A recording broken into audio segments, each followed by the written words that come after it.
The world of crypto has been making lots of news lately, from Bitcoin's steady rise to something called Dogecoin's astronomical gains.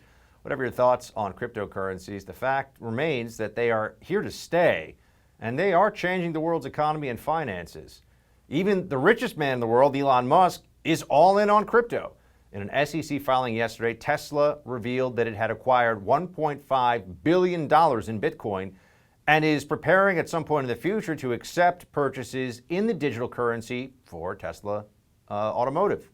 Is this the first of many such announcements? Will we be able to go into our local grocery store and buy Quaker Oats in Ethereum? Sounds crazy, right? But it's really not. Here for more is the author of Skip the Line, Entrepreneur James Altucher. James, great to see you.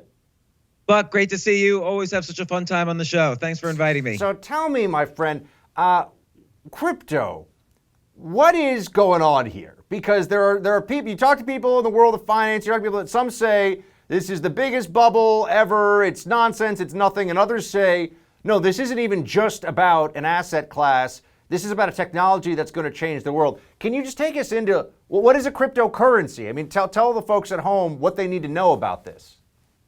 Well, a cryptocurrency basically is a piece of software that acts like currency. And the problem with crypto is that it's actually somewhat difficult to explain, but a better way to look at it is, what is a dollar bill? A dollar bill is a piece of paper that when you spend, let's say you want to send money to your family overseas, you got to go to your bank, then it goes to the local reserve bank, then it goes to the Federal Reserve, then it goes through the SWIFT international wiring system, then it goes through the whole banking system in this other country.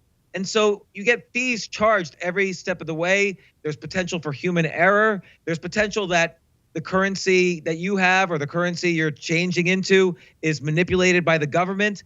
With crypto was a solution to all of this. It's a way that I can transfer money to you, Buck, without the interference of a bank, without the government knowing about it.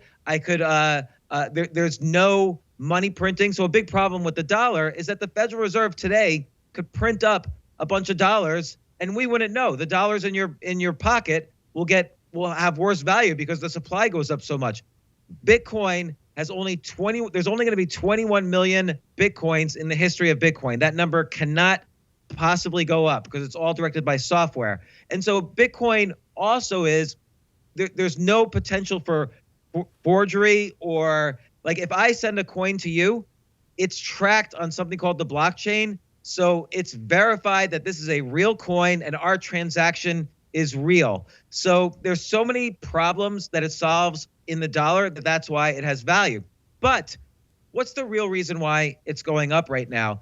It's because, and some people think Bitcoin is like a hedge against inflation, just the way gold supposedly is. But actually, if you look at whenever Bitcoin has gone up, Bitcoin goes up whenever there's political uncertainty. On January 6th, when the Capitol Hill was taken over, Bitcoin shot up huge. I mean, it kind of hasn't stopped since January 6th. And when the U.S. left the Iranian nuclear accords, an enormous amount of money fled Iran and went into Bitcoin. When Argentina banned Bitcoin, an enormous amount of money in Argentina fled into Bitcoin. So whenever there's political uncertainty, Bitcoin always goes up. And now the U.S. had political uncertainty for really the most intense political uncertainty in 100 years. And so that's why Bitcoin's been shooting up the way it's been pretty much since the pandemic started, but also very much so since January 6th. So what does someone like Elon Musk, when he's talking about, I mean, obviously his company Tesla has taken out or invested $1.5 billion into Bitcoin, essentially trading their dollars for Bitcoin. What does he see, and what do people like him see as the future of this? Because people start talking about decentralized finance and a very, what feels like a very different financial world from where we are now as a result of Bitcoin and cryptocurrencies like it. Yeah, so first off, Elon sees several things. One is he doesn't like the fact that Congress is talking about taking his money. You know, there's all this stuff about, even Mayor de Blasio in New York City talks about we need to redistribute wealth. Well, Elon Musk doesn't like hearing that. And so the more money that's in Bitcoin for him, the less the money can be taken. You cannot take someone's money if it's in Bitcoin. It's not like stealing someone's wallet and you get the dollars in the wallet. That money is protected by algorithms that even the smartest computers can't figure out.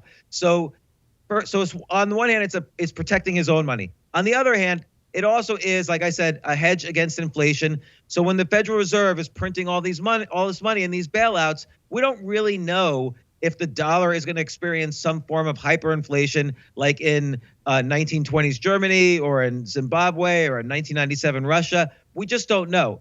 I don't think it will have hyperinflation like that, but better safe than sorry. I think when the bailouts started happening, everyone breathed a sigh of relief that at least there's Bitcoin, because it's really disconnected from the financial system in ways that gold's not even disconnected from it.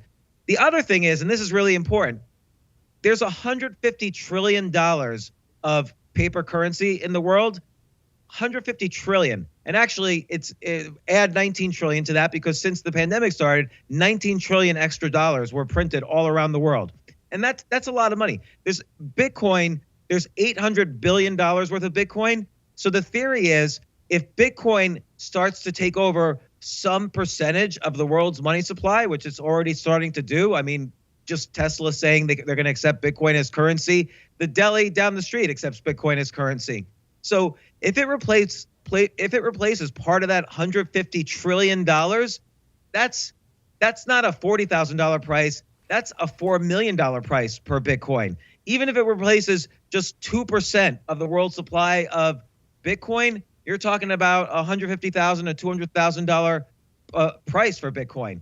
So if you think there's a reasonable chance Bitcoin could be 1% of the world's currency, Bitcoin's a huge, massive buy here. I think the Winklevoss twins, the guys who were, they were in the social network guys, about Facebook. Yeah, they own a lot of Bitcoin. They wrote a report saying they think conservatively Bitcoin's heading in the short term to 500,000. And they were specifically conservative. I think they didn't want to seem as crazy, but you could read between the lines. They think it's going much higher. And they make basically a similar argument. What do you think about all these other cryptocurrencies? Because that's where I think a lot of people start to get confused and say, hold on a second. There's this Dogecoin, which is like a Shiba Inu mascot for a crypto coin that Elon Musk also tweeted about. And everyone goes, oh, we got to buy Dogecoin now. And there's Ethereum and there's Litecoin. And I can't even begin to name. There's hundreds of these coins. Yeah. Do they all have value? No. And so I even in 2017, I went on CNBC and I said 95% of these what's called altcoins, alternative coins, are gonna disappear, and that's more or less what's happened. But Dogecoin is a funny one because that coin was made just to be fake. Like the guy he made a joke and made that coin, so it's weird that it's going up. It's kind of like how GameStop went up, but. I don't like any of the other coins, to be honest. Ethereum has some good stuff going on, but I don't like it as a currency. If you want to buy crypto, if you're new to crypto and you just want to get your feet wet, Bitcoin is the safest one. It's the biggest. It's the oldest. It's not even the most sophisticated, but it's the most used. And as a safe haven, again, if here's the way I look at it. If you think 1% of the world's currency is going to be Bitcoin, then put 1% of your portfolio in Bitcoin. If you think 10% of the world's currency is going to be Bitcoin, put 10% of your portfolio there. Don't go crazy. Don't use it as a get-rich-quick scheme. But there is value here. It is the first digital currency. It solves many problems. It would take a while to explain all the problems of the dollar, but we know many of them. The possibility for hyperinflation. We got to get a full-on podcast with you on this one, James. We'll have you on the radio show. We'll do a big podcast on this one because I want to get into more detail. But thank you for the overview and also to explain what's going on with Elon and Tesla, because now people got to pay attention. They may not care about Bitcoin, but Bitcoin cares about the dollar and therefore the economy. So James, the important. Wait, we got to bounce now, James. But we do it. Wait, go one more thing if you want to go ahead. Yeah, the important thing is with someone like Elon Musk buying, that means there's going to be a lot more demand. And again, supply is limited. It's capped. You cannot increase the supply. What happens when demand goes up but supply stays the same? Price goes up. Give you basic Econ 101 here with Professor Altucher. Good to see you, James. Thanks so much. Thank you, Buck.